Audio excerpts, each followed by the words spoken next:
पता ये चला जब आदमी के पास इल्म आ जाएगा तो कत्ल से, डकैती से, लूट मार से, चोरी से, अय्याशी से, फहाशी से, बेहयाई से, बेशर्मी से, बेगैरती से, शराब नोशी से, जुआ खेलने से, अय्याशी से, जिना करने से सबसे बचेगा।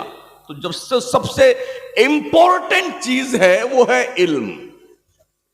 इस्लाम ने इल्म पर तवज्जो दिलाई है। अफसोस ये है कि इस कौम के पास ये मैसेज आया और मैसेज की किताब आई, उस कौम में पढ़ने लिखने वालों की तादाद शेड्यूल कास्ट से भी कम है।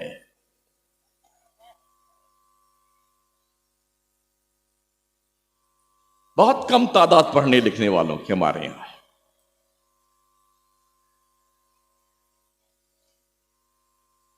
हमारे पैगंबर सल्लल्लाहु तआला अलैहि वसल्लम ने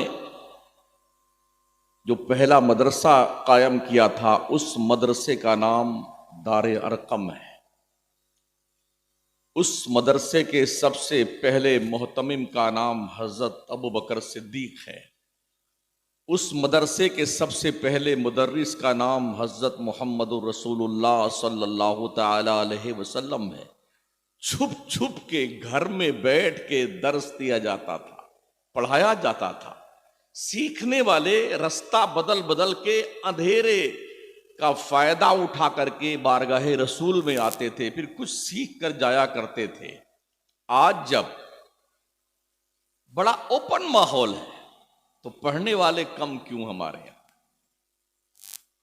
हजरत उमर ने तालीम सीखने के हवाले से फरमाया, जब लोग हिजरत करके मदीना तशरीफ ले गए तो सहाबा में हमारे करीम आका ने मवाखात की एक बेहतरीन मिसाल कायम की। एक मुहाजिर को एक अंसार सहाबी का भाई करार दिया।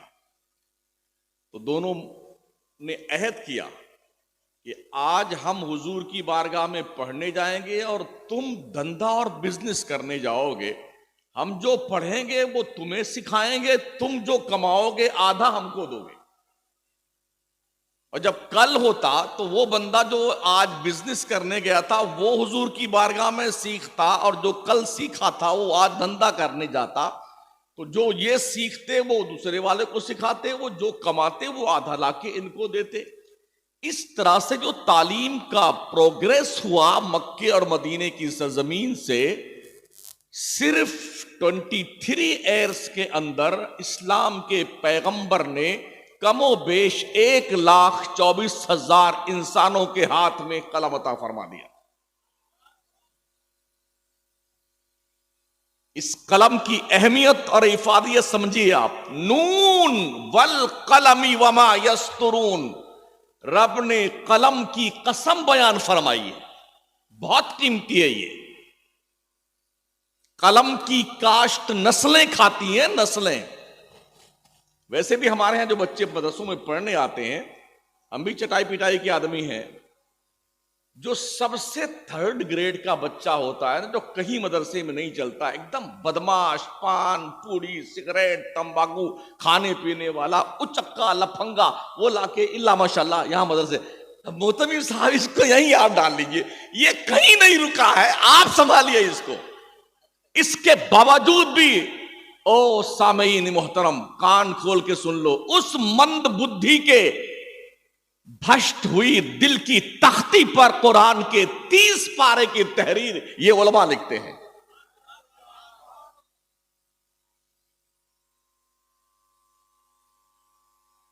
लोग कहते हैं यार पहले जैसे मौलाना नहीं रहे, तुम ढंग का सामान तो दो मदरसों को। आज इमाम गजाली क्यों नहीं पैदा होते? मखदूम सिमना क्यों नहीं पैदा होते? शेख अलाउल हक पंडवी क्यों नहीं पैदा होते? इमाम अहमद रजा क्यों नहीं पैदा होते? हमने मटेरियल ही दिया ऐसे मदरसे में।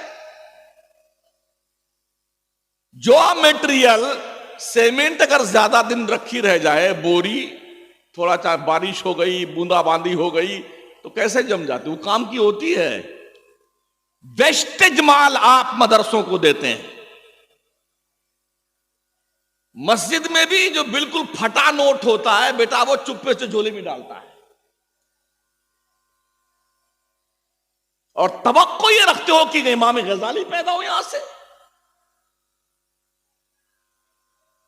जीनियस बच्चों को दीजिए, माइंडेड बच्चों को दीजिए मदरसों में, फिर देखिए यहां के पलने वाले बच्चे आज भी अल्लामा फजले हक खैराबादी बनने को तैयार हैं। ओ मुर्गा मछली तीतर बटेर कोरमा बकरा खा करके तोंद फुलाने वालों, आधी रोटी खाओ, अपने बच्चों को पढ़ाओ। इस दुनिया के अंदर उस कौम का नामो निशान मिट जाता है जिस कौम के बच्चे अनपढ़, अज्ञान, असाक्षर होते हैं। क्यों नहीं पढ़ते हो यार?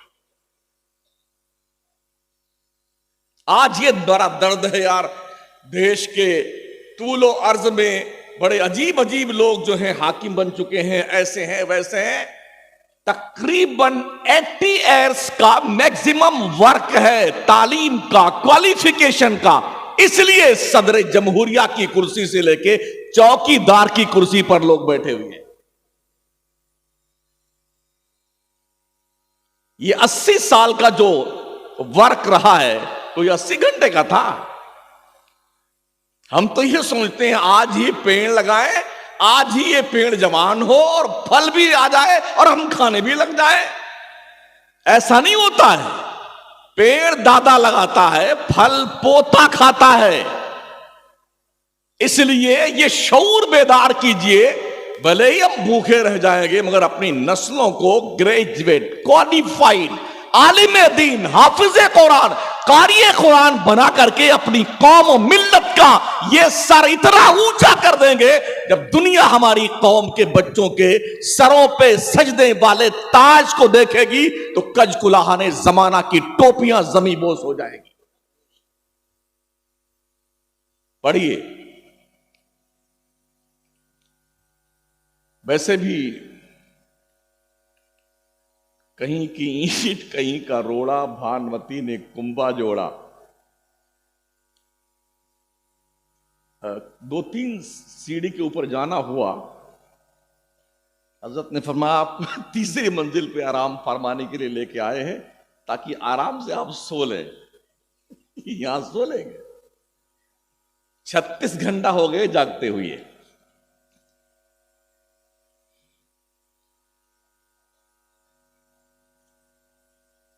इतने इतने सुराख है दीवार में, थूक थूक करके उस दीवार का सत्यानाश कर रखा है लोगों ने। कुछ जिन्नात पान खाने आते हैं यहां पर।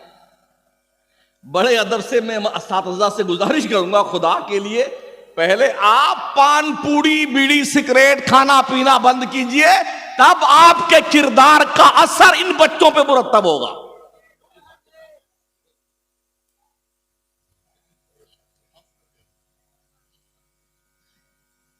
कहीं कहीं जालियां लगी होती हैं ताकि मच्छर न तशरीफ लाने पाए अंदर। तो उन मदरसों में जाके देखा तो ऐसे सुराख करके यूं पिचकारी मारते हैं बेटे। मुझे बताइए ना यार, किसी कॉलेज में जाइए, यूनिवर्सिटी में जाइए, आपको धब्बा नहीं मिलेगा दीवार पर। और जिस कौम में अत्तहारतो निस्फुल ईमान का पैगाम मुस्तफा ने दिया हो, जिस कौम में बच्चों को पढ़ाने वाले दाइयाने दीन ये हदीस पढ़ते पढ़ाते लिखते लिखाते जबानें जो है माशाअल्लाह एकदम फ्री हो चुकी हैं, कागज भी क्लीन हो गया, कलम भी मुंडा हो गया है, उनके मदरसों में तो जाइए तो हजरत के बारगाह में इतना बड़ा उगलदान तशरीफ रखता है। यानी हरदम पान खाया ही रहते। भाई साहब खुदा के लिए रहम करो बंदों पे।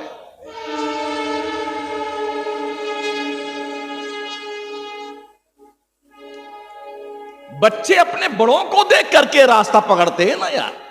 रब ने यूं ही थोड़ी फरमाया, या अय्युहल्लज़ीना आमनुत्तकुल्लाह वकुनू मअस सादिकीन, ईमान वालो अल्लाह से डरो, सच्चों के साथी बनो। सोहबत सालेह तोरा सालेह कुनत, सोहबत ताले तोरा ताले कुनत। अच्छों की सोहबत बुरों को भी अच्छा बना देती है और बुरों की सोहबत अच्छों को भी बुरा बना देती है। ये सिलेक्शन आप कीजिए कि आपने करना क्या है। हमने कुरान शरीफ को फातिहा की किताब बना लिया।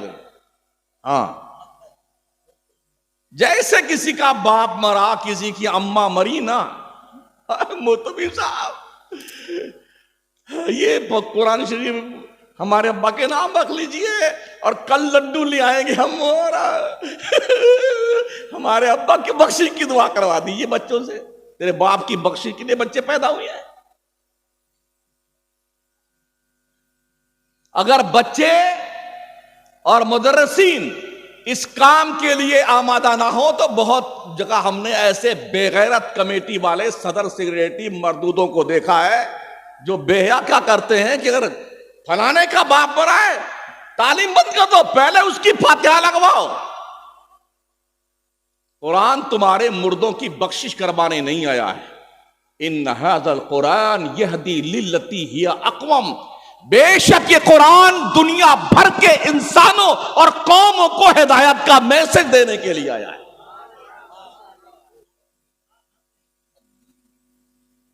उस दोस्ताने मोहतरम ने इसको लिख लिख के तावीज़, हाँ इसको धो के पी लीजिएगा, तुम्हारी पेट का मर्ज ठीक हो जाएगा, तुम्हारा सर का दर्द ठीक हो जाएगा। खुदा ना करे आप मरीज हो जाए, किसी डॉक्टर के पास जाएं, MBBS MD के पास, तो डॉक्टर आपको अपने लेटर पैड पे नुस्खा लिख के दे, ये सुबह दवा खानी है, ये दोपहर को एक निहार मुंह एक नाश्ते के बाद, ये सोते वक्त खा लेनी है, ये शाम में खा लेनी है। आप उस नुस्खे को लाइए, एक बढ़िया सा बर्तन लीजिए और बढ़िया साफ पानी लीजिए, धुल करके उसी नुस्खे को सुबह भी पीजिए, शाम को पीजिए, दोपहर को पीजिए, ठीक हो जाएंगे।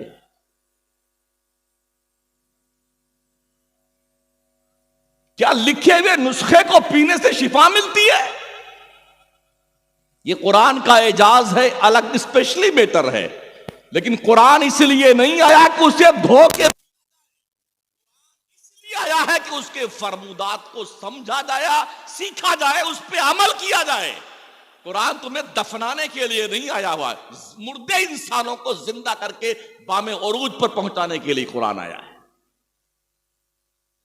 आज जो दुनिया चांद पर जा रही है, प्लॉटिंग कर रही है, अंतरिक्ष में जा रही है, सूरज की शौक को गिरफ्तार कर रही है, मादनियात निकाल रही है, तांबा, सोना, पीतल, चांदी, जस्ता, पेट्रोल, डीजल, गैस, घासलेट, इनके बाप के पास इल्म था। ये 300-400 सदी छोड़ दीजिए, अल्लाह की इज्जत की कसम, इस्लाम ने वो साइंटिस्ट पैदा किए हैं जिनकी दहलीज करम पर बैठ करके उनके दस्तरखान के टुकड़े खा के दुनिया साइंसदां बनी है। आज कॉलेज में हमारा बच्चा जाता पढ़ने के लिए तो अरे गैलीलियो बहुत बड़ा साइंटिस्ट था, केपलर कितना माइंडेड था, न्यूटन बड़ा हाई फाई दिमाग का आदमी था। ओ लोगों, ये वो बुद्धू हैं जिन्होंने मुसलमानों के खाए हुए टुकड़े खाए हैं। पढ़ो पढ़ो इस्लाम के उन लीडरों को। अल-बैरूनी कौन था? इब्ने हैसम कौन था? ख्वारिज़मी कौन था? फाराबी कौन था? इब्ने सीना कौन था? पढ़ा माजी करीब की उस हस्ती को, इमाम अहमद रजा को। कौन था इमाम अहमद रजा जिसने तकरीबन 107 इल्म फन पर 1400 किताबें लिख छोड़ी हैं? आज तक अहले इल्म महवे हैरत है, रब ने अपने कुदरत के खजाने से ऐसा अनमोल हीरा हमें और आपको दिया। हम पढ़ते कहां हैं? अगर 4 बच्चे किसी के पैदा हो गए, एक बहुत खूबसूरत है, तो दोनों मियां बीबी उसको खिलाते इंशाअल्लाह इसे डॉक्टर साहब बनाएंगे। दूसरा उससे थोड़ा हल्का फुल्का पैदा हुआ, इंशाअल्लाह इसे इंजीनियर बनाएंगे। तीसरा पैदा हुआ उससे थोड़ा काला पीला था, इंशाअल्लाह इसे लॉयर बनाएंगे। चौथा थोड़ा काला कलूटा पैदा हो गया, या थोड़ा आड़ा टेढ़ा पैदा हुआ, थोड़ा मंद बुद्धि का था, एक छोटी आंख थी एक बड़ी थी, इंशाअल्लाह इसे हाफिज जी बनाएंगे।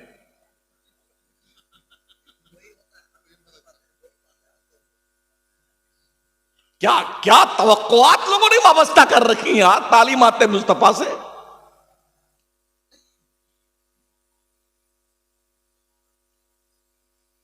फिर हमने ये भी देखा है,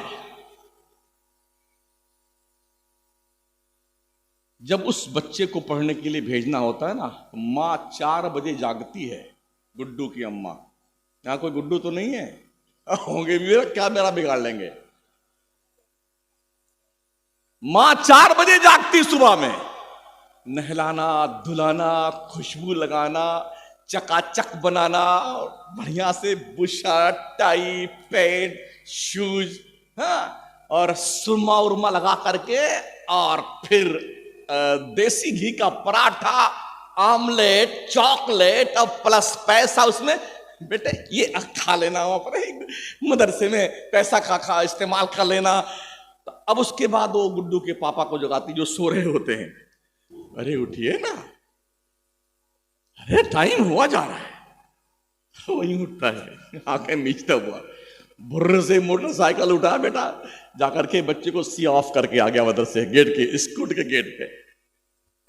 और जब मदरसे के बच्चे की बारी आती है, ना कुर्ता उसका ढंग का हजरत, ना पजामा ठीक है उसका, जूता भी फटा हुआ, और यह सन्न कुरान का 4 बरस पहले का तशरीफ ले गया, 4 बरस बाद का फट गया, और ये दोनों नली चालू है। यूं यूं करता है तो पूरा आरा रोड बन जाता है आस्तीन।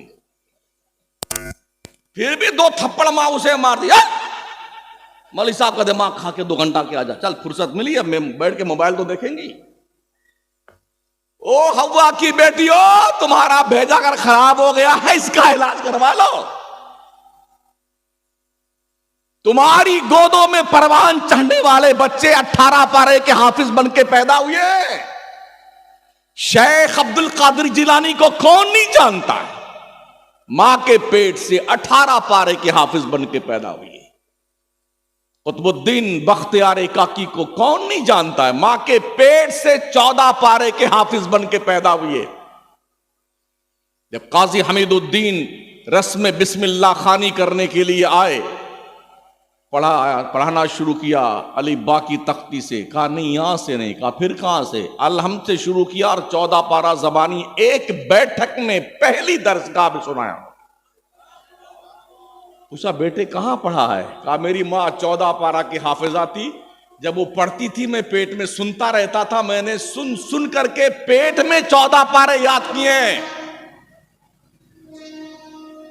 यही जवाब सरकार गौसे पाक ने भी दिया था कि मेरी मां 18 पारा की हाफिजा थी, जब तक वो 18 पारा पढ़ नहीं लेती थी बिस्तर पे नहीं जाती थी, मैंने मां के पेट में रहते हुए 18 पारे याद किए। आज तो साइंस भी इस बात को वेरीफाई करती है कि माओ की एक्टिविटीज का असर बच्चों की सेहत पे मुरतब होता है। यूं नहीं मानते हैं आप? एग्जाम्पल पेश करूं, बिल्कुल 7 महीने 8 महीने 9 महीने का बच्चा, आप जिसको बैठना आता हो बिठा दीजिए उसको, और म्यूजिक चालू कीजिए, उस म्यूजिक के धुन पर आप उसे गौर कीजिए, वो यूं यूं करता है।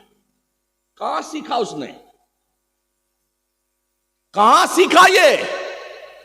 पूरा पूरा दिन, पूरी पूरी रात मोबाइल की दादी अम्मा, उन गुड्डू की अम्मा के हाथ में रहता है, नाच देखना, गाने सुनना, फिल्म दुनिया के नचनियों की नंगी तस्वीरें देखना, बेहयात लोगों के अदाकारों और कल्चरों को पढ़ना और देखना और सुनना। अगर ऐसे गोद में परवान चढ़ने वाले बच्चे नचनिए, गवैये, गुंडे, मवाली नहीं बनेंगे तो क्या अब्दुल कादिर जिलानी बनेंगे?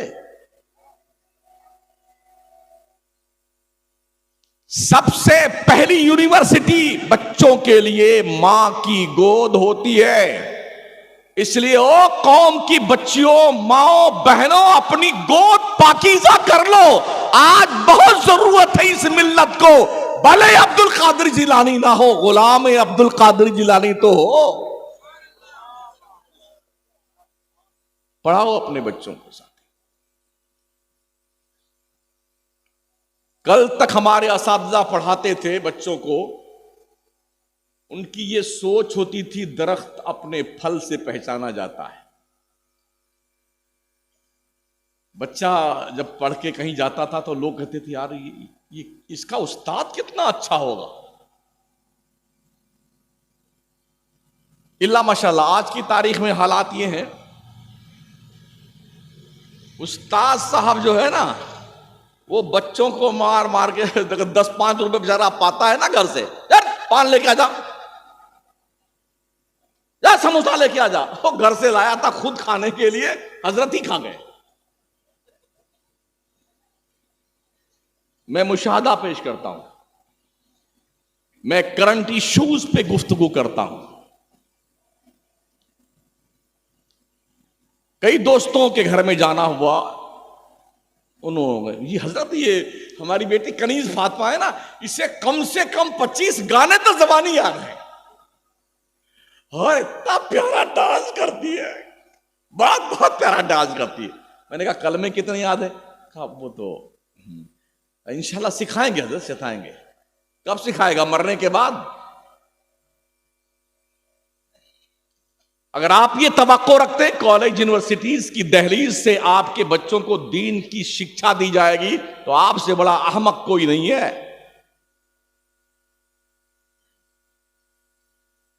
अभी एक इक्तबास में पढ़ रहा था,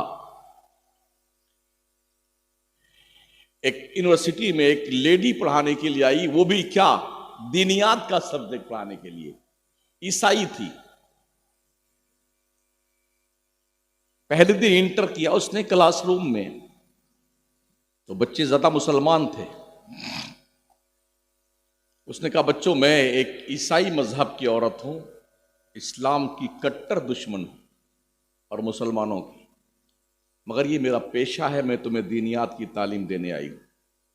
क्या तवक्को रखते हैं आपकी जो औलाद है उसको, वो लेडी जो इस्लाम और मुसलमानों की दुश्मन है, वो आपके बच्चों को इस्लाम और दीनियात की तालीम देगी?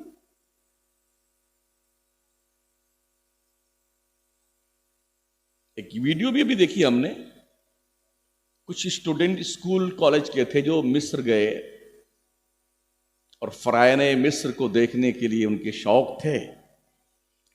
फिरौन की डेड बॉडी के पास पहुंचे मिस्र के म्यूजियम में, तो वो मुसलमानों के बच्चे वहां फातिहा पढ़ रहे थे। जिस कौम के बच्चों को ये पता ना हो फातिहा कहां पढ़ी जाती है, उस कौम का क्या मुस्तकबिल होगा यारो? सोचिए और 100 बार सोचिए। और हां, अदब के साथ असातिज़ा से। हमने देखा है कॉन्वेंट स्कूलों में जब बच्चे प्रवेश करते हैं ना, एडमिशन लेने आते हैं, तो खूबसूरत लड़कियां अभी गैर शादीशुदा अच्छे कपड़े पहन करके सज धज करके चॉकलेट की ट्रे लेके खड़ी रहती हैं। Welcome my son, welcome my son. प्यार करती हैं बच्चों को, गोद में लेके उन्हें बोसे देती हैं, चॉकलेट देती हैं। बच्चा खुशी खुशी क्लासरूम में इंटर करता है। और हमारे यहाँ मदरसों में यहाँ सुबह जब सलाम के लिए लाइन लगेगी ना, 4-5 लाइन लग गई बच्चों की, मदरसिन भी खड़े हो जाते हैं, तो 2 या 1 मुदर्रिस डंडा लेके उधर खड़ा घूमता रहेगा। अब कोई बच्चा आया ना सलाम के शुरू होने के बाद में या आधा सलाम होने के बाद, ए खबीस उधर चल, अभी तेरी खैरियत लेता हूं। सलाम हुई नहीं उससे पहले उस बेचारे का पेशाब उतर जाता है। सलाम होने के बाद तेरी ले मार और देर में आओ। ओ लोगो, रहम करो इन बच्चों पर। ये कम से कम अपनी गुल्ली डंडा गाली गुलूज गली कूचा छोड़ के अल्लाह और रसूल के घर में तो आ रहे हैं यार। इन्हें कुछ सिखाओ, आप इनसे प्यार से पेश आओ। आप ये भी कह सकते ना, आइंदा बेटे इस बात का ध्यान रखना, रूटीन में सलाम का टाइम ये है और आप इससे पहले आ जाया करें। वार्निंग दें उनके गार्जियन को आप, लेकिन ऐसा नहीं होता, इतना मारते हैं। आप वीडियो सर्च कीजिए ना, अभी सब कुछ एकदम ओपन है। 1.5-2 साल के बच्चे को ऐसा पकड़ लेता है मुदर्रिस, मारते मारते मारते मारते पूरा जिस्म लाल कर देता है। क्या है यार? अगर बच्चे इस मदरसे को बैतुल ज़र्ब समझ लेंगे तो वो कभी नहीं पढ़ने आएंगे। आप प्यार दीजिए ना। हमारी मस्जिदों में क्या होता है, अगर कोई बच्चा आके पहली सफ में खड़ा हो गया और पीछे से कोई बड़े हजरत तशरीफ लाया ना, चाहे मौलाना हो या कोई भी हो, आम आदमी, तो उसका कान पकड़ के घसीटेंगे, उसको दूसरी सफ में कर देंगे और जनाब वो खुद खड़े हो जाएंगे। तुम्हारे बाप का घर है ये अल्लाह का घर है, अल्लाह का। जिसने जहां नीयत बांध ली है उसको तुम हटाने का कोई हक नहीं रखते हो।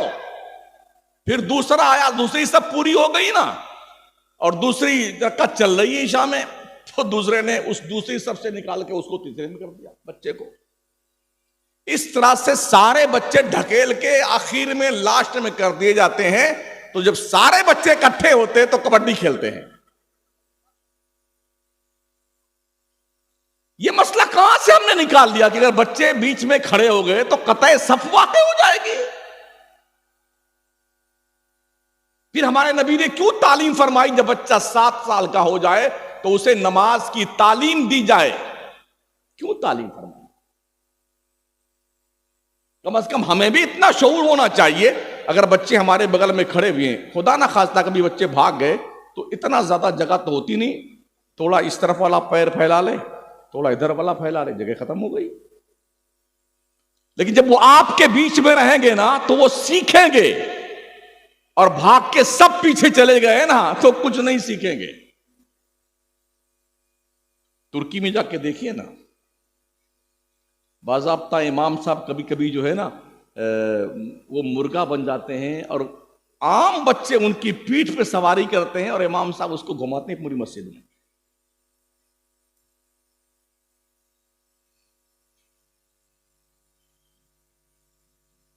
तो हमारे बच्चों को कुछ ढंग की तालीम कहीं पर दी जाने की ऐसी कोई हमने सोच कम ही देखी है। बस ठीक है यार, कुछ तो करें, स्वरूप पढ़ो चाहे ना पढ़ो, तनख्वाह तो हमको मिलती है। ये और लोग पढ़ो चाहे चूल्हे भाड़ में जाओ, हमको तो तनख्वाह मिलती है। कहां गए कल के वो मदरसीन जो बच्चों को अपना बच्चा समझ के उन्हें तालीम देते थे, प्यार से, मोहब्बत से? नहीं सुना ना, आला हज़रत सरकार ने, हज़रत सरकार मुहद्दिस आज़म हिंद की बाज़ाब्ता तौर पर उनका वजीफा मुतय्यन किया था अपने जेब खास से। उन्हें पढ़ाते थे ना, 5 रुपए उस जमाने में उनका वजीफा था। जब हज़रत मुहद्दिस सूरती रहमतुल्लाह ताला अलैह के यहां से सरकार आला हज़रत की बारगाह में हुजूर मुहद्दिस आज़म हिंद पहुंचे थे ना, तो आला हज़रत ने उनका वजीफा जो मुतय्यन किया था अपनी जेब खास से। यह सोच हमारी खत्म क्यों हो गई? प्यारे आका सल्लल्लाहु तआला अलैहि वसल्लम के प्यारे दीवानों, अपने बच्चों के लिए अच्छे दोस्तों का सिलेक्शन कीजिए।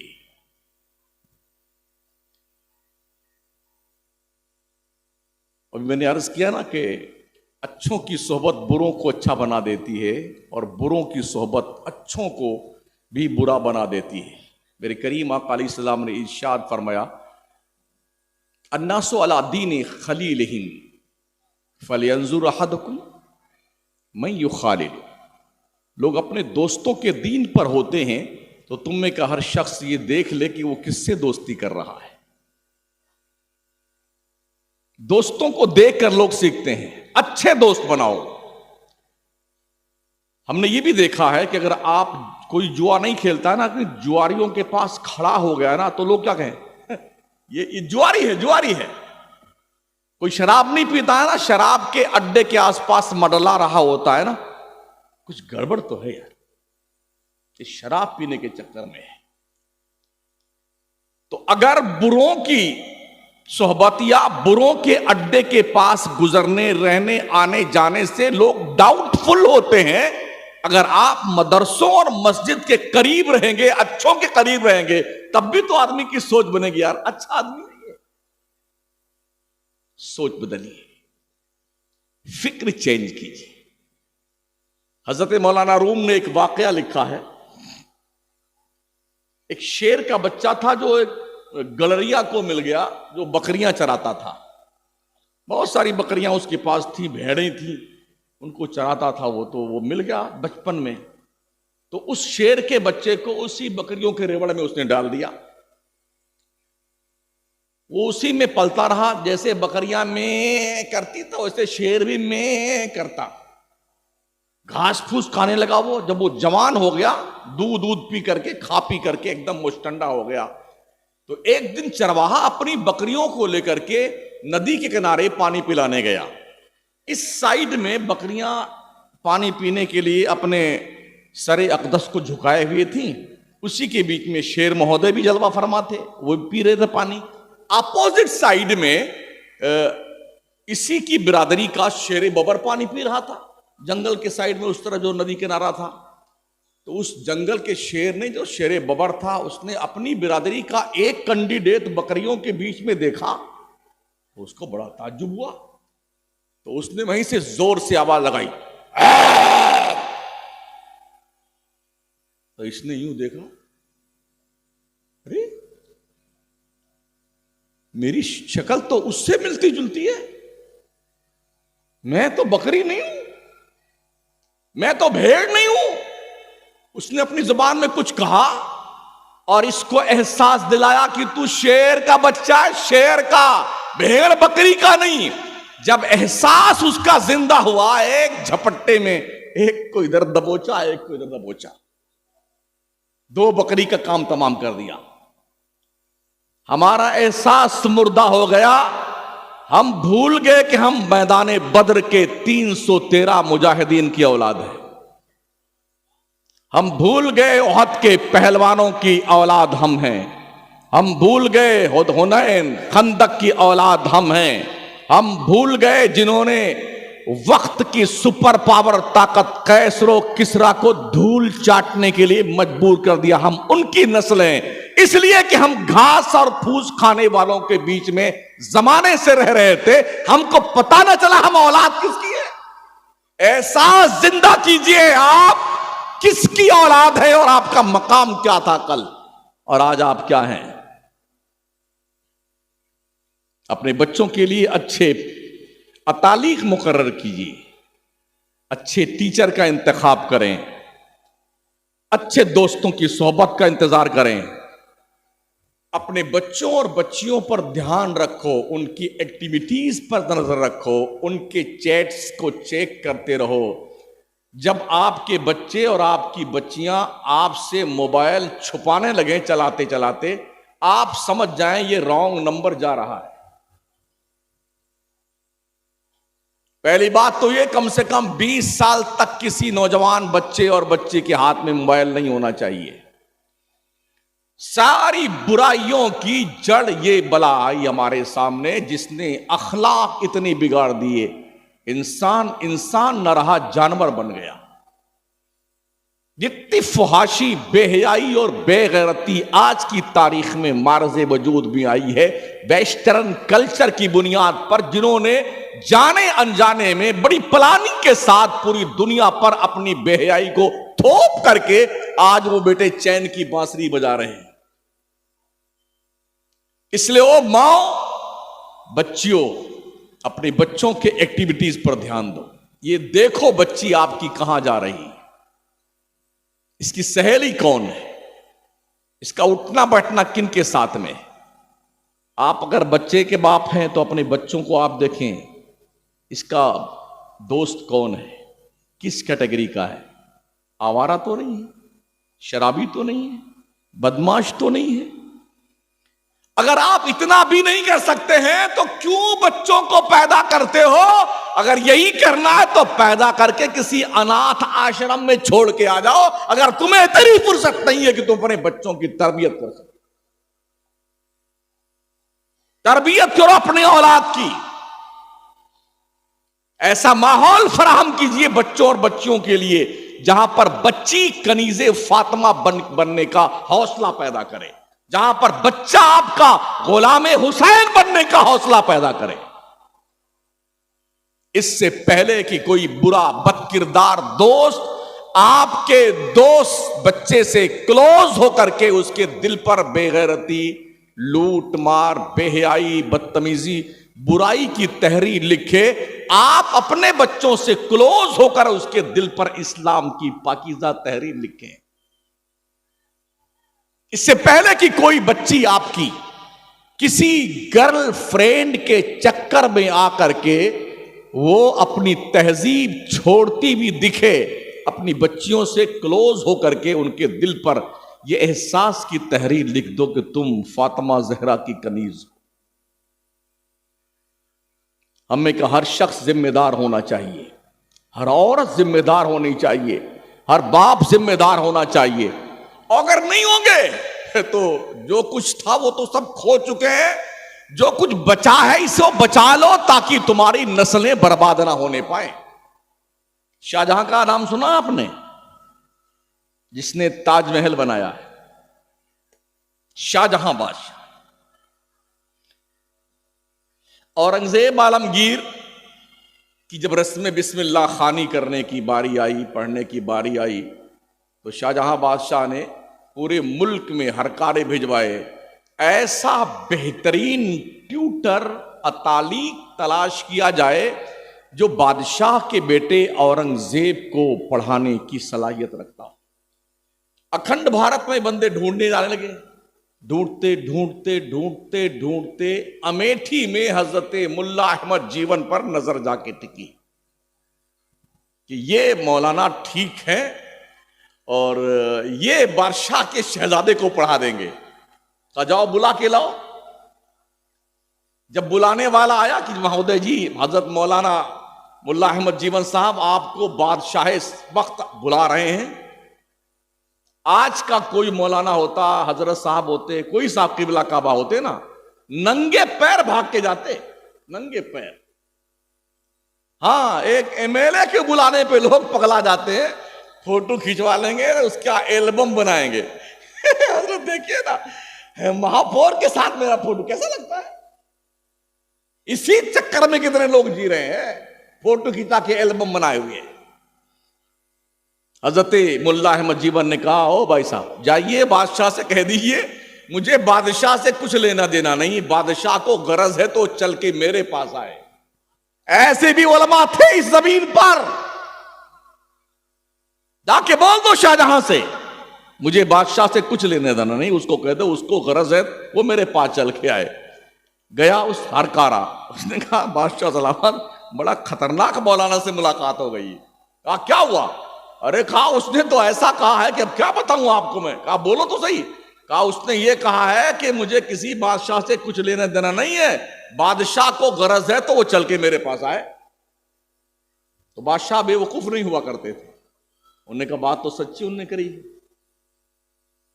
गरज तो हमको है ना उनके पास जाने की। कहा चलो ठीक है, जाके उनसे कह देना हमारे बच्चे को औरंगजेब को पढ़ाएं, इतनी रियायत कर दें कि ये बादशाह का लड़का है तो इसे आगे बिठाएं, दूसरे बच्चों को पीछे बिठाएं। वो फिर आया हर कहा कि हजरत ठीक है, अगर ऐसा नहीं करते तो ऐसा कंप्रोमाइज कर लीजिए। कहा सुन लो, जो पहले आएगा वो आगे बैठेगा, जो बाद में आएगा वो पीछे बैठेगा, यहां कोई बादशाह और रियाया की बात नहीं है। वो फिर गया उधर। कहा ऐसा ऐसा मौलाना ने कहा है। कहा चलो ठीक है, ले जाओ बोलो पढ़ाने के लिए। हजरत मुल्ला अहमद जीवन पढ़ाने लगे। तो बादशाह के जब बच्चे पढ़ते थे तो कुछ खत नवीस हुआ करते थे, रोज नामचा लिखते थे। आज शहजादा कब बेदार हुआ है, कब आंख धुली है, कब मंजन फरमाया है, कब इस्तिंजा फरमाया है, कब गुस्ल फरमाया है, कब जेबेतन ड्रेस किया है और कब क्लासरूम में गया है, कब खाना खाया है, ये सब लिखते थे। कब सोया है, कब छींक आई है, कितनी बार पेशाब कर, ये सब लिखा जाता था। एक दिन कोई गलती हो गई औरंगजेब से, मुल्ला अहमद जीवन ने वो लगाई खींच करके ना, नाक से कौन और मुंह से कौन, औरंगजेब के किताब लाल लाल, कुर्ता लाल लाल, जमीन लाल लाल, सब उठाया हरकारे ने और बर्तन में जमा करके पोटली बांध के लेके गया। शाहजहां के दरबार है, बादशाह सलामत, गजब हो गया। एक मौलवी की हैसियत ये, उसने बादशाह वक्त के बच्चे को ऐसा मारा ऐसा मारा कि खून के धारे निकल पड़ी, कपड़ा लाल लाल, किताब लाल लाल, जमीन लाल लाल। सरकार ऐसी सजा सुनाइए कि आइंदा कयामत तक किसी मौलवी को किसी बादशाह के बच्चे पर हाथ उठाने की जरूरत ना हो। ये खबर जब अंदर होम मिनिस्टर लोगों तक पहुंची, बेगमों तक, तो बेगमों ने कहा ऐसी सजा लिखिए इस मुल्ला साहब के नाम कि इसकी नौनी याद आ जाए। बादशाह ने कलम दवात मंगवाया, कागज मंगवाया, अल्लाह का नाम लिखा, सलाम लिखा, और नीचे जानते हो क्या लिखा था? मुल्ला अहमद जीवन ने जो बादशाह शाहजहां के बेटे औरंगजेब को थप्पड़ मारा है, उस थप्पड़ मारने के बदले में अमेठी के इलाके में 1000 बीघा जमीन इनाम में दिए जाने का फरमान जारी करता है। 1000 बीघा जमीन किसको कहते हैं जी? एक थप्पड़ के बदले में 1000 बीघा जमीन इनाम। वो लेके आया लेटर कि ये बादशाह सलामत ने दिया है। उस वक्त के मुल्ला भी बड़े जो अल्लामा होते थे, उन्हें मुल्ला कहा जाता था। आज तो हर अरे गरे खरे नत्थु खरे सबको मुल्ला जी बना देना। उस जमाने की सबसे बड़ी डिग्री, मुल्ला हसन इतने बड़े अल्लामा थे कि मुल्ला हसन लिखी है कि आज अल्लामा नहीं पढ़ सकते उसको। जी। तो जब वो लेके खत आया कि बादशाह सलामत ने आपको 1 बीघा जमीन इनाम दी है और ये लेटर लीजिए, हजरत की खुददारी देखिए, कलम दवात उठाया और उसके पुष्ट पर लिखा, फकीर को अल्लाह का दिया हुआ सब कुछ मौजूद है, बादशाह के तोहफे की मुझे कोई जरूरत नहीं, ले जाओ इसे। 1000 बीघे की जमीन का इनाम मुस्तरद कर दिया। गोया उनकी नजर में यह बात थी, अगर हमने ये 1000 बीघा जमीन का परवाना कबूल कर लिया, कल बादशाह के किसी भी आदेश को मानने के लिए मुमकिन है शैतान हमारे दिमाग में कचोके लगाए, खत्म करो इस क्लोजमीटर को, ले जाओ इसको। आज अगर कोई मौलाना किसी बच्चे को मार देना तो गुड्डू के अब्बा तो बाद में आते हैं, होम मिनिस्टर पहले तशरीफ लाती हैं। तेरे बाप का खाता मेरा बेटा, तेरी हिम्मत कैसे हुई मेरे बच्चे को मारने की? ये हमारी बहनें और माएं आ जाती हैं मदरसों में। इल्म को फरोग दीजिए, पढ़िए, पढ़ाइए अपने आप को, और इल्म सीखने की कोई उम्र नहीं होती है। उतलुबुल इल्म मिनल महदी इलल लहद, मां की गोद से कब्र की गोद में पहुंचने तक इल्म हासिल कीजिए। तालीम का इनकलाब जब बर्पा किया हमारे नबी ने, आप अंदाजा फरमाएं कि बद्र में जो कैदी गिरफ्तार करके लाए गए थे मदीना, 70 आदमी, ये फरमान रिसालत जारी हुआ कि जो पैसा दे करके फिदिया दे के जाना चाहें वो फिदिया दें और चले जाएं मक्का। जिनके पास पैसे नहीं थे, हमारे नबी ने फरमान जारी किया कि जो पैसे नहीं रखते हैं लेकिन पढ़ना लिखना जानते हैं, वो अंसार के 10-10 बच्चों को लिखना पढ़ना सिखा दें, यही उनका फिदिया है। आज दुनिया परेशान है, तालीम का उरूज हो, हमारे दीवारों पे तहरीर लिखी जाती है, गाय भैंस चराएंगे फिर भी पढ़ने जाएंगे, सास बहू एक साथ पढ़ेगी, महिला अनपढ़ नहीं रहेगी, अंगूठा टेक रहे ना एक। ओ दुनिया के लोगों, कशकोले गदाई लेके भीख मांगने वालों, ये अलख जगाई है आमिना के लाल ने 1450 साल पहले कि पढ़े लिखे हर आदमी की जिम्मेदारी है कि वो तालीम हासिल करे। अफसोस ये है कि तालीम की जहां से जोत जगाई गई है, जिस कौम के रिफॉर्मर ने, पैगंबर ने ये पैगाम दिया है, उस कौम का हाल ये है। 12वीं तक पहुंचते पहुंचते मुसलमानों के बच्चे तकरीबन 14% ड्रॉप आउट कर जाते। यार नौकरी तो मिलेगी नहीं, तो पढ़ने से फायदा क्या है, चलो कलकत्ता चलते हैं, कमाएंगे, पान बेचेंगे, मुंबई चलो वहां जाके धंधा पानी करेंगे। तो पान की दुकान अपने गले में भी लटका पे लोग पान बेचते हैं। कलकत्ता में भी देखा मैंने, वो गली गली में घुस जाते हैं और छोटी सी दुकान गले में लटका रखी है। मुंबई में भी ये जाके वहां करते हैं। लाइल्मी का ये अंजाम हुआ कि ट्रेनों में लोग संडास में भी जलवा फरमा होते हैं।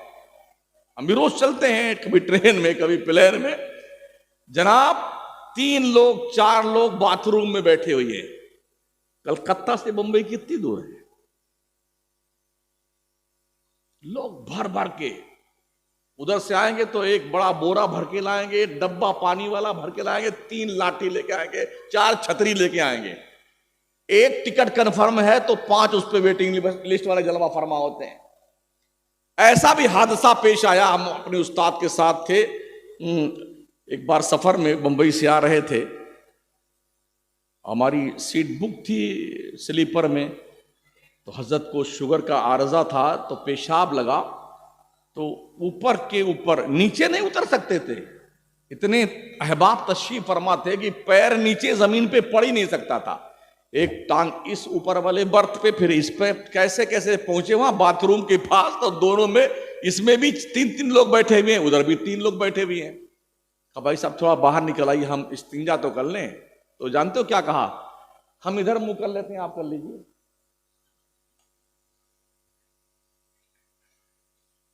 ये इल्म से दूरी का रिजल्ट है। अगर आप इल्म नहीं रखेंगे ना, दुनिया आपको लूट के खा जाएगी यार। ये जितने बड़े बड़े नेता फेता है ना, इनकी कोई औलादें झंडा उठा के नहीं घूमती हैं, इस शहर से लेके उस शहर में जाए, यहां का पानी उस दरिया में, इस तालाब का पानी उस नदी में, कंधे पे लटकाए जिंदाबाद जिंदाबाद जिंदाबाद। ये सब पागल लोगों को दुनिया में लाइन में लगा रखा है। और ये लोग क्या करते हैं? हम भी एमएलए, हमारा बेटा भी एमएलए, हम भी मिनिस्टर, हमारा बेटा भी मिनिस्टर। सारों के लंदन, बर्तानिया, जर्मनी, कनाडा, ये बच्चे इनके यहां पढ़ते हैं और यहां पूरे देश के काम पे लगा दिया है। लड़ते रहो, खबीसों मरते रहो। जिस कौम की नौजवान जनरेशन डगर से बहक जाए, उस कौम का सदियों का मुस्तकबिल तारीख हो जाता है, अंधेरमय हो जाता है। इसलिए बेदार कौमें जो है ना, होशियार कौमें अपने बच्चों पे बहुत मेहनत करती हैं। इसलिए कि किसी भी कौम की बैकबोन की हैसियत उस कौम का नौजवान तबका होता है, रीढ़ की हड्डी। हमारे यहां इस पर कोई तवज्जो नहीं, कोई तवज्जो नहीं। डॉक्टर, इंजीनियर, लॉयर ये समझते हैं कि ये मौलाना, हाफिज, कारी, मुफ्ती, ये सब पागल है। और मुफ्ती, मौलाना, हाफिज जिस क्या समझते हैं, ये जितने डॉक्टर, इंजीनियर, लॉयर हैं, ये सब पागल हैं। जबकि मैं समझता हूं कि दोनों पगला गए। मुस्लिम डॉक्टर, मुस्लिम लॉयर, मुस्लिम इंजीनियर, मौलाना, हाफिज जी, कारी साहब, हजरत हुजूर सब, ये दोनों पगला गए हैं। काश कंप्रोमाइज करके, आप डॉक्टर हैं ना, बहैसियते डॉक्टर आपने अपनी मुस्लिम कौम के लिए क्या खिदमात अंजाम दी हैं, ये सोचिए। लॉयर हैं, बहैसियते लॉयर आपने क्या काम किया है अपनी कौम के लिए। इंजीनियर हैं, बहैसियते इंजीनियर आपने क्या काम किया अपने कौम के लिए। ताजिर हैं, बहैसियते ताजिर आपने क्या काम किया लिया अपने कौम के लिए। पीर साहब सोचे, बहैसियते पीर मैंने अपनी कौम के लिए काम क्या किया। खतीब, मौलाना, कारी, किबला, हाफिज ये सोचे मैंने अपनी कौम के लिए क्या काम किया है।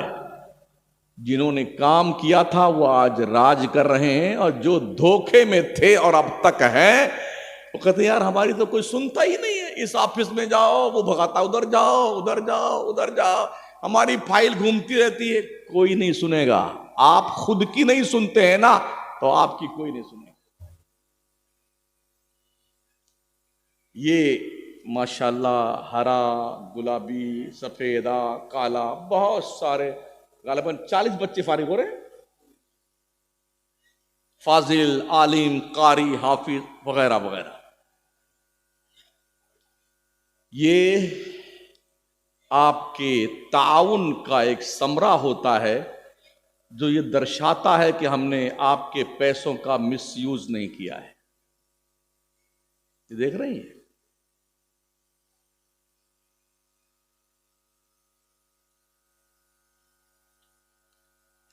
मौलवी चंदा भी करे, मदरसा भी संभाले, बच्चों को पढ़ाए भी। तो कमेटी सोचती पैसा चंदा करके लाओ, हमको दे दो, हम राज करेंगे।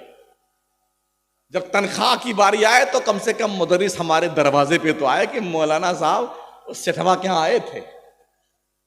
ओ सठियाए हुए सेठो, अगर तुम्हारी बुद्धि भ्रष्ट हो गई है इसका इलाज करवा लो। आलिमों का अपना एक वकार है, कुल हल यस्तविल लदीना यालमून वल्लदीना ला यालमून। अनपढ़ और पढ़ा लिखा बराबर नहीं हो सकता है। आलिमों को घर की कनीज और लौंडी और गुलाम समझना बंद कर दो।